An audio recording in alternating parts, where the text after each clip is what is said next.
Hello and welcome. In this video, we're going to take another look at equations. This time around, we're going to be looking at equations involving two variables, x's and y's, for instance. Now, that means that we can start to form ordered pairs, x, y, for the solutions to that equation, and then we can take those points, plot them on the Cartesian plane, and form the graph of that equation. We'll put all those pieces together, but let's start off with sort of the most basic kind of graph, the graph of a straight line. And we start off with an equation that is linear for both x and for y.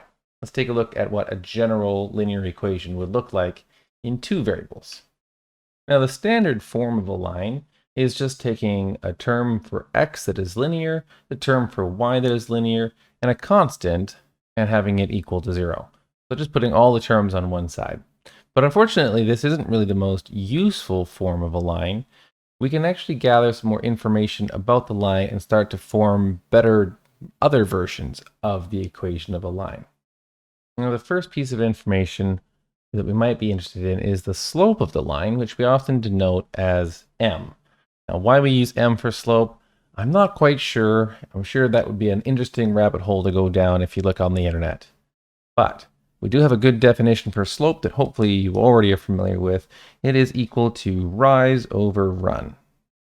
Now, rise can be up or down, so that can be positive or negative, but we always consider traveling towards the positive end of our real number line as the run. So heading towards the positive x direction. And you can think about this actually like a staircase. Traveling up or down, those parts of the stairs are called risers, and the part that we walk on, horizontal pieces, are called runners. So it's actually kind of clever that way, risers and runners. Rise over run is equal to slope. Now, if you have a positive slope, that means that we are increasing as we travel to the right. And so we could measure slope. If we traveled 3 units right and 2 units up, then we would say that the slope is equal to 2 over 3 because it's a rise of 2 per 3 units of run. Now, if we have a negative slope, that means we are traveling to the right. And so I might have 2 units travel to the right and 2 units down. That would be a slope of negative 2 over 2, or simply a slope of minus 1. And if the slope is ever just a whole number, we can always think about that as the rise for 1 unit of run. And there are other ways to think about slope when we talk about the level of pitch of a roof, for instance, or we can talk about the grade of a rail line or road. If anybody is a road cyclist like me, it's one of those things you look up before you start doing a big climb is how steep is the grade, and that's usually in percentage. And percentage is great for measuring the amount of rise per 100 units of run. For instance, 12% would be 12 meters rise per 100 meters of run. Now, if you have a line and you know of 2 coordinates on that line, you can calculate the slope. The ordered pairs of the lines could be numbered. We could have x1 and y1, and our other ordered pair could be x2 and y2. And with these 2 points, we can calculate the rise, and the rise would be the difference in the y coordinates. We often denote a change in y as delta y. And we can compute that delta y using y2 minus y1. Now the run would be the difference in the x coordinates. So we're going to take delta y and divide by delta x, which could be given by x2 minus x1. And that would be another way to compute slope, provided that we have 2 points on a line. Now, slope is such an interesting piece of information about the line that we might want to know that at a quick glance. Especially if we know the slope, we would maybe like to know what the equation of the line is, or vice versa. If we know the equation of the line, we'd love to know what the slope is very quickly. One way that we can form the equation of a line instead of in standard form is by taking any point on the line and a slope, we can construct that line. So instead of the standard form, let's take a look at point slope form. Now the name point slope form is not very creative. There are two pieces of information that you need to be able to form this equation, and that is a point on the line and the slope of the line. So let's assume that m is going to be some sort of slope that we are either given or we can calculate. And then let's assume that we have a single point on the line, which we might denote with x naught, y naught. And from these two pieces of information, if we were to actually use the slope formula, we could rearrange that. So let's say that xy is any arbitrary point on the line. Now, if that is an arbitrary point on the line, and we know the slope is a fixed value for this line, then we can start putting this all together and say that m is equal to y minus y naught over x minus x naught. And if we rearrange that equation, we can multiply m by the denominator of the right-hand side, and this becomes our new form of the line. And oftentimes we put the y first. Y minus y naught is equal to m times x minus x naught. Now, it's not in standard form, but if you distribute that, then your y naught, x naught, and m are all going to be constants, and by expanding it out, you can get this into a standard form. Here's an example of a line. You can see I have 2 points, 4, 5. Then if I go 3 units over and 1 unit down, I get the point 7, 4. And so I can see right away that the slope is going to be rise over run, and that is going to be y2 minus y1 over x2 minus x1.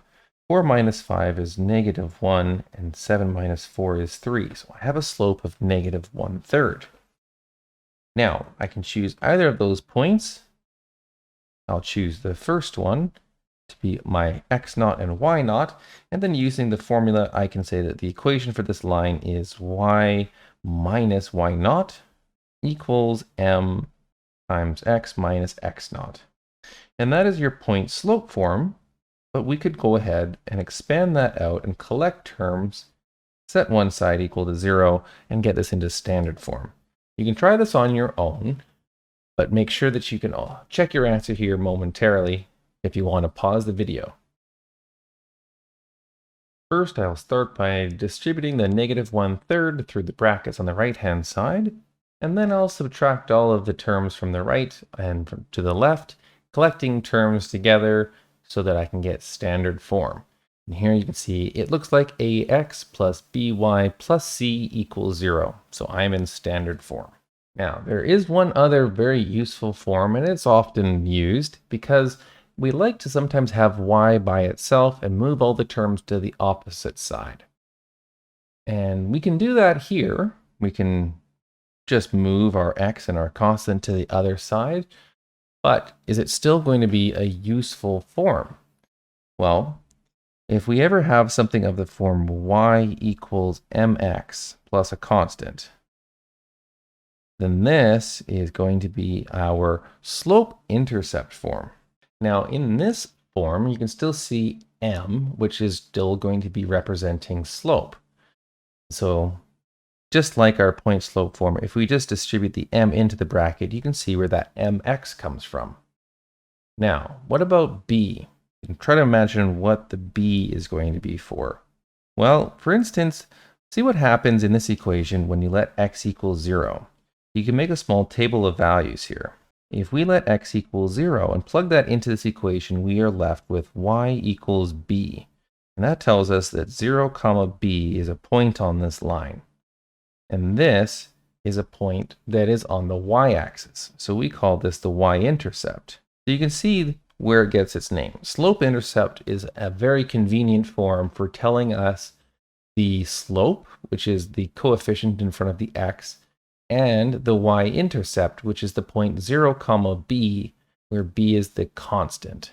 So going back to this example here, we could also write this in terms of slope-intercept form, where we would have y on one side, And instead of moving terms to the left, we would have been moving terms to the right, and we can get a negative 1/3 x plus 19 over 3. And now this is the exact same equation, just written a slightly different but equivalent way.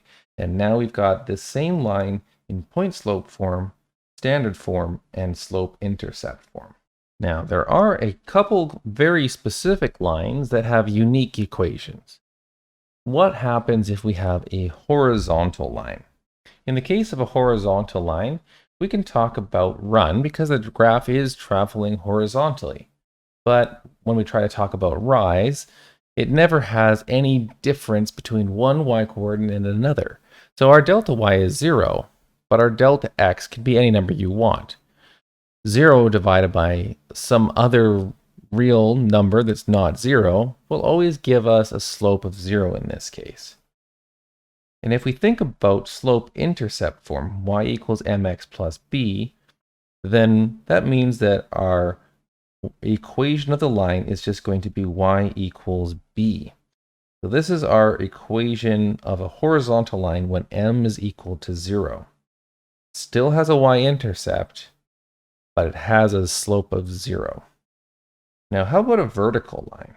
With a vertical line, if we try to imagine slope, then we're going to have a problem because there is never any difference between two x-coordinates on the line. Vertical line traveling straight upwards, every point is going to have exactly the same x-coordinate, which means trying to find a delta x leaves us with dividing by 0 when we calculate slope. So rather than thinking about it in terms of slope, rather let's try to think about it as just an equation that defines any point with the same coordinate for x. We just have to define the equation of the line as x equals a. But knowing that we have a second variable that's not involved in the equation, which is y, y is allowed to be anything. So ordered points, in this case, we're forced to have x equals a, but we can let y be anything, and that gives us all of the points above or below the x-axis where x equals a. Now, obviously, a horizontal line and a vertical line, they are going to intersect each other, and because of our Cartesian coordinates, they are going to intersect each other at right angles. And what we say is the two lines are perpendicular. We can also say that any two horizontal lines, unless they're the same line, they are always going to be parallel. Parallel lines will have the same slopes. Now, suppose that we know the slope of one line. Can we compute the slope of another? Well, if two lines are parallel, then slope m1 is equal to slope m2. These would be parallel slopes. But for perpendicular, it's not quite as obvious. When two lines are perpendicular, we know that they meet at a right angle, but how do we know the relationship between their two slopes? Well, as it turns out, if we can take one slope and multiply it by the other slope, if the result is -1, then they are perpendicular. And that means if we know a slope m1, we could compute slope m2 by taking -1 divided by m1. So another way you might remember perpendicular slopes is that one is the negative reciprocal of the other. And if you have grid paper, then you can try this out. I could make one slope of a line go over 2 and up 3, and I'll connect those two dots here. And then for a second line, I'm going to take some point, and I'm going to go over 3 and down 2. I'm going to connect those two green dots, and as you can see, we've got the two lines meeting at a perfect right angle here. Supposing that you've got grid paper, then it's worthwhile to just check this out and try a few of this on your own. Now, of course, the only time where it's a little bit tricky to compute a perpendicular slope is when one of the lines is horizontal. We can't compute the perpendicular slope because the reciprocal of a slope of 0 is undefined. Now, we've seen a few different forms for the equation of a line. Which one of them is going to be most useful? Well, in my experience, it's often going to be the most useful to use the point slope form. where any point will do, as long as you know the slope and a point, you can construct a line. Then y equals mx plus b is probably one of the easiest forms to use to graph the line. Because in that form, I know where to start on the y-axis, and then I know the general direction of the line. They both have their use cases. It depends on what information you're given and what you're asked to do. If you're asked to construct an equation for the line, it's usually easier to use point-slope form. If you're asked to sketch the line, then it's probably easier to have the equation in y equals mx plus b form. The general standard form for a line isn't going to be very useful until we start trying to find maybe the intersection of two lines, which we can take a look at in other sections. And that is when we have a system of equations in two variables. Sometimes having all of the equations equal to 0 makes it easy to sort of simplify and cancel out one variable here or there.